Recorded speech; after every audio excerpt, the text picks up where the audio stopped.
목사님, 참 가정이 세워지는 비밀이 무엇입니까? 이렇게 아주 독특한 질문을 하신 분이 있어요. 참 가정이 세워지는 비밀이 뭐냐? 메시지를 부부가 같이 정리하는 것이다. 그러면 당신 가정은 살아나게 될 것이다. 이렇게 이야기했습니다. 실제로 하나님의 말씀을 정리하지 않습니다. 남녀가 데이트를 잘하려면 어떻게 해야 됩니까? 메시지를 정리해라. 왜 저 사람과 내가 결혼을 했는가? 이유를 모르면 메시지를 정리해라. 나의 정체성을 모르면 메시지를 정리해라.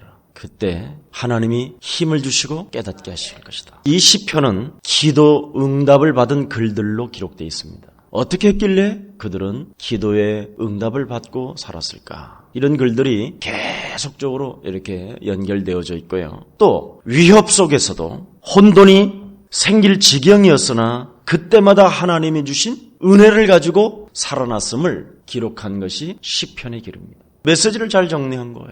메시지를 정리한 사람은 자기 개인에게 찾아오는 한계들을 뛰어넘을 수 있는 일들이 시작되죠. 그래서 오늘 첫 번째, 다윗은 우리에게 뭐라고 말을 하냐면 어리석은 자가 되지 마라.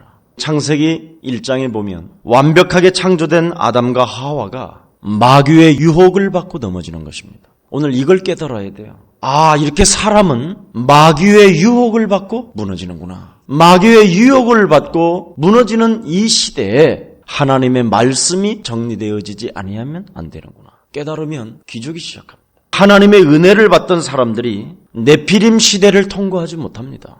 결국은 전부 다 심판을 받게 되면서 유일하게 노아의 가정만 그 심판을 넘게 되지요. 노아의 가정은 다른 거 아니었습니다. 메시지를 정리했습니다. 하나님의 말씀을 언약으로 잡았다 이 말이죠. 도대체 이스라엘의 무화과 나무가 무화과 열매를 얻을 시간이 아닌데도 불구하고 왜 하나님은 무화과 나무를 저주했을까? 근데 그 저주한 그 나무는 영원히 말라버렸어요. 오늘날 교회를 다니고 예배하고 찬송하고 말씀을 들었지만 형식주의자는 하나님이 죽이는 겁니다. 제일 무서운 거예요. 마귀의 유혹은 나는 마귀다 이렇게 오는 게 아니라 형식주의로 오는 거예요. 형식적으로 예배드리는 거. 부부들이 예수사랑교회를 다니면서 말씀이 정리되어지지 아니하면 절대 대화가 안 이루어지게 될 것이다. 이미 물들어버린 거예요. 하나님이 안 믿어지는 그때가 지금 가장 실패할 때입니다. 여러분, 하나님이 안 믿어지면 포럼이 안 되는 거예요. 그게 바로 형식주의 종교생활이에요.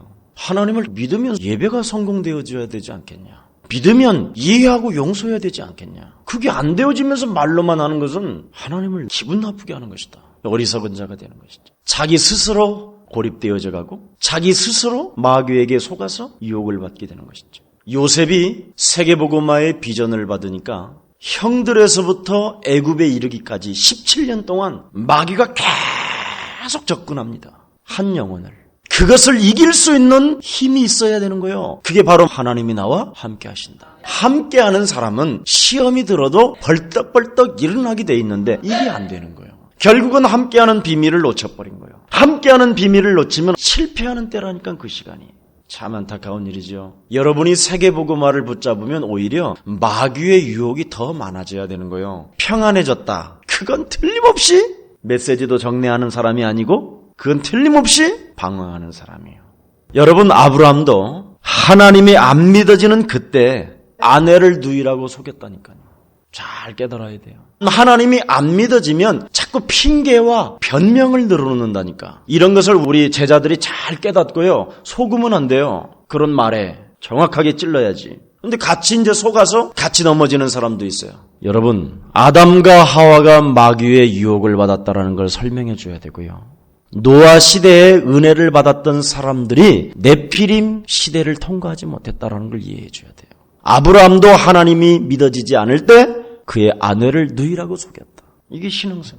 야곱의 아들들이 여러분 12지파를 가만히 있어도 이룰 것이에요. 하나님의 약속이기 때문에. 야곱의 아들들이 싸움할 필요가 없어요. 그런데 그들이 주도권을 가지고 싸우지요. 야곱의 입었던 그 우쩌거리를 자기들이 먼저 쟁취하기 위해서 얼마나 시기 질투하는지 말도 못해요. 가만히 있어도 12지파의 축복을 받게 돼 있어요. 그런데 그 동생 하나를 가지고 시기하고 질투하고 죽이고 찢고 그러잖아요. 결국은 그들은 동생 앞에서 무릎을 꿇게 만들어버렸어요. 시간 낭비만 했다 이 말이에요. 쓸데없는 무가치한 것에, 육신적인 것에. 그러니 하나님이 요셉을 향하여 축복을 안 해줄 수가 없어요. 하나같이 어리석은 자가 되니 유일하게 요셉이 하나님을 찾는 거예요. 유일하게 요셉이 야곱으로부터 흐르는 하나님의 말씀을 알아듣는 거예요. 그러니 장자의 축복을 다 빼앗기 버릴 수밖에 없지요. 제가 미국을 가끔 갑니다. 미국에 사는 사람들을 보면 백인의 노예구나 이런 생각이 들어요. 아예 미국 속에 들어가서 자기가 미국 사람이 되려고 해요. 그러니 돈을 못 벌지요. 그 어리석은 자가 그게요. 미국을 들여다봐야지 미국 속에 들어가 버리니까 안 보이는 거예요.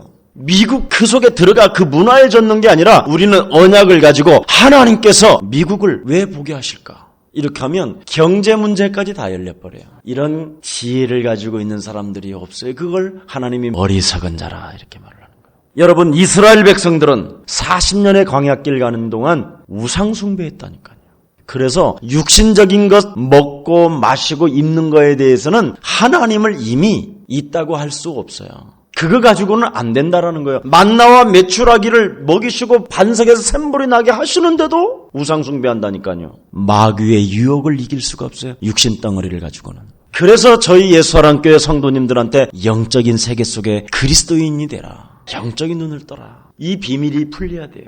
여러분, 육신적인 것은 마귀도 준다니까요. 그러나 마귀가 못하는 게 뭔지 아세요? 하나님이 믿어지지 못하게 자꾸만 방해할 때 그리스도의 이름을 부를 때마다 무너지게 하는 거예요. 하나님은 이 비밀을 우리들에게 주셨다니까요. 그래서 하나님을 믿고 하나님이 함께하는 자들에게는 그 이름을 부르라는 것이 하나님의 조건이에요. 변명은 많고 핑계도 많고 책임전가도 많는데 이름은 안 불러요. 우리는 어리석은 자가 되어서는 안 될 것입니다. 하나님에 대하여 불신앙이 들어오는 순간 어리석은 자가 된다고 되어 있습니다. 오늘날 교인들이요, 복음은 알지만 거의 사람들이 어리석은 자가 되어 있어요. 굉장히 사람들이 율법적이에요. 남이 상처를 준 것은 용서하지 않아요. 하나님의 입장에서는 상처를 준 사람보다 상처를 받은 사람에게 하나님은 재앙을 줘요. 그게 사울 왕이에요. 사울 왕은 굉장히 상처를 입은 사람이에요. 누가 상처를 줬느냐면 그의 백성들이. 그런데 결국은 그것을 수용하지 못하고 그것을 이겨내지 못하니까 정신병자가 들어서 자살해 죽어요. 그래서 자꾸 상처를 자주 받는 사람들은 정신질환의 시초자 이렇게 생각하면 돼요. 오늘 냉철해야 돼요. 하나님이 나와 함께하는 비밀을 가진 사람이 무슨 상처를 받아요? 마귀의 심부름에 의해서 나에게 찾아오는 공격들인데. 그러니까 요셉이 그렇게 형들의 시기와 질투 속에 죽임 속에서도 상처를 받지 않아요. 성공하는 그릇이지요. 이거 잘 깨달아야 돼요. 우리의 사랑교회. 이제 성도들이 자꾸 많아지고 관심들이 이제 넓어지면 상처들이 많이 밀려올 수도 있어요. 복음은 알지만 어리석은 자가 되어 있다라는 말은 율법주의자로 묶여 있다라는 거예요. 주로 이제 상처를 잘 받는 사람들이 율법주의자로 묶여 있는 거예요. 왜냐하면 네 가지가 늘 따라다녀서 그래요. 우리는 죽지 않는 자처럼 살아가는 거예요. 심판이 있는데. 그래서 하나님은 한 번 죽는 것은 사람에게 정하신 것이요, 그 후에는 심판이 있다. 그래서 이 땅에서 풀으라고 돼 있어요. 하늘에서 풀린 것처럼 이 땅에서도 풀. 그래서 나는 인간과 인간이 화목하기 위하여 평화를 주러 왔다 그랬어요. 정말 예수 믿으면 율법주의가 사라져야 돼요. 남이 어떤 상처를 나에게 가중한 짐을 주게 했다 할지라도 하나님이 나와 함께 하신다. 임마누엘로. 상처 주는 사람은 성경에 뭐라고 그랬어요? 하나님이 다스리신다고 돼 있죠. 하나님이 다스리시고 하나님이 알아서 하실 것인데. 여러분, 다윗은 얼마나 상처를 많이 받았어요. 시므이라는 자한테, 자기 아들한테, 또 그의 장인 어른한테. 이건 보통 상처를 받은 게 아니에요. 30년 동안 상처를 받고 살았어요. 그런데도 불구하고 상처를 하나님 손에 맡기지요. 하나님이 하실 것이다. 그래서 율법주의가 사라져야 되는 거예요. 여러분 영혼 속에 남을 정죄하고자 하는, 선악을 알게 하는 그 여러분의 내면 속에 자리 잡고 있는 사단의 체질, 영적인 눈이 밝아서 남을 비판하는 생각, 집착으로 인해서 오는 상처, 하나님과 같이 되겠다라는 사단의 체질이 바로 여러분 안에 자존심으로 자리 잡고 있는 그 체질, 이게 싹 사라져야 돼요. 주로 이제는 상처를 받는 사람들이 율법주의 속에 가다가 신비주의로 전락하는 거예요. 일어나 빛을 발하기는커녕 보라 어둠과 캄캄함이 만면을 가렸다고 하는데도 불구하고 자꾸 일어나질 않아요. 일어나지 않고 신비주의자가 돼버리는 거예요. 자꾸 감정만 다스리려고 그래요. 그러니 어리석은 자가 될 수밖에 없죠. 복음은 알고 있어도. 이런 신비주의자들은 이제 자꾸 하나님의 뭔가를 통제를 받고 싶어 하는 거예요. 하나님이 이랬다라는 거예요. 그래서 이산저산으로 돌아다니는 거예요. 한 번도 그 한계를 뛰어넘지 못하는 거예요. 인간관계 속에서. 그래서 피해서 도망다니는 거예요. 하나님께서 피하는 문을 열어서 도망다니는 게 아니라 육신적 감각을 가지고. 이게 신비주의예요. 이런 사람은 뿌리가 없어요. 한 번도 꽃을 피워보지도 못하고 꽃몽어리가 지면 말라버려 버려요. 그래서 열매 없는 인생이 되는 거예요. 열매가 없는 나무는 저주를 받게 돼요. 사단의 유혹을 받으면 그렇게 돼요.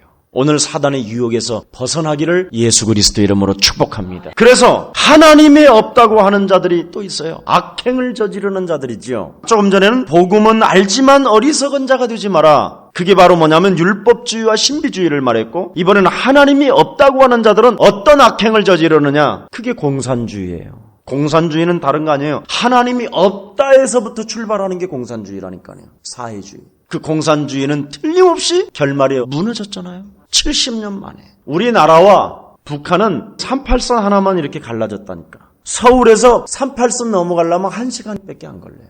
그런데 하나님께서는 그 나라에 자그마치 4년, 5년 정도를 흉년해지게 만들어버린 거예요. 그 38선 하나 사이. 그래서 북한이 못 살게 된 거예요. 공산주의 체제, 하나님이 없다고 출발하는 것을 무너뜨린다니까, 하나님의 손으로. 우리는 가만히 있어도. 그렇지 않으면 이제 악행을 저지르는 자가 바로 자본주의자들이에요. 돈 좀 버는 자들. 하나님이 필요 없다고 할 만큼 되어버린 자들이죠. 나는 하나님 없어도 잘 되는데 뭐. 하나님 없어도 나는 사업을 잘 하는데 뭐. 나는 하나님이 없어도 부자가 됐는데 뭘. 이걸 악행하는 자라고 그래요. 자본주의. 여러분, 3, 4대까지 가는 기업이 있었습니까? 무너진다니까. 어느 날 재앙과 저주가 들이닥친다니까. 마귀의 유혹이 바로 이렇게 악행을 저지르는 거예요. 하나님 없어도 나는 벤츠 타고 다닌다고 생각하니까 벤츠만 타면 좋겠잖아요. 어느 날 자기 자녀가 BMW 오픈카를 타고 가다가 휙 날라버리는데요. 어느 날 마약 과다 복용으로 자살해 죽어버리는데요. 어느 날 해수욕장에 가서 칼에 찔려 죽는데요. 이게 바로 하나님이 심판하는 거예요. 깨달으라고, 구원받으라고. 하나님은 구원받은 자와 함께 하신다고 그랬죠. 여러분은 구원받은 자기 때문에 하나님이 함께 계시도다 그러잖아요. 그래서 여러분은 상처 줄 일도 없고 상처 받을 일도 없어요. 하나님의 절대적인 주권을 정말 믿어버리면 사람이 참 멋있어져요. 우리에게 중요한 계획을 갖고 계시기 때문에 잠시 우리를 상처받기도 하고 상처를 주기도 합니다. 왜냐하면 그 생명을 알아보라고. 오늘도 하나님도 뭐라고 그랬어요? 우리에게 여러 가지 문제들이 오는 것 같지만 중요한 계획을 갖고 계신다고 그러잖아요. 어려움을 당할 때마다 언제든지 하나님의 계획을 찾아야 돼요. 이게 성공한 사람들의 비결이에요. 무조건 기다리는 것이 아니라 하나님의 계획을 보면서 기다리면 돼요. 하나님이 나를 왜 부르셨습니까? 하나님이 왜 나를 태어나게 하셨습니까? 하나님이 왜 이 땅에 그리스도라는 그 예수를 소유할 수 있도록 은혜를 주셨습니까? 한 번만 제대로 묻기 시작하면 새롭게 시작하게 될 것이다.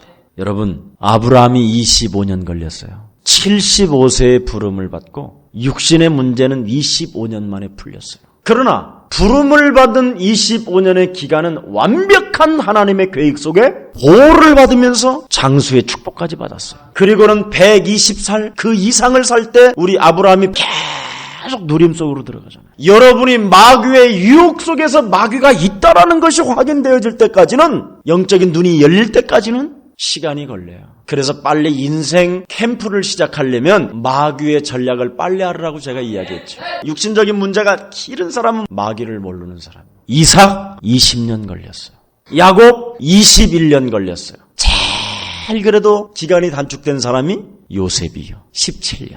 여러분을 지금 부르셔서 하나님이 깨닫게 하시는 계획 속에 있음을 믿으시기 바랍니다. 빨리 깨달아요. 복음 운동을 하면 사단이라는 존재는 발작 증세 그 이상을 해요. 왜냐하면 자기의 때가 가까워지니까. 그래서 우리 청년들은 아무 말하지 말고요. 현장에 들어가서 제자를 찾아요. 현장을 절대 놓치지 마세요.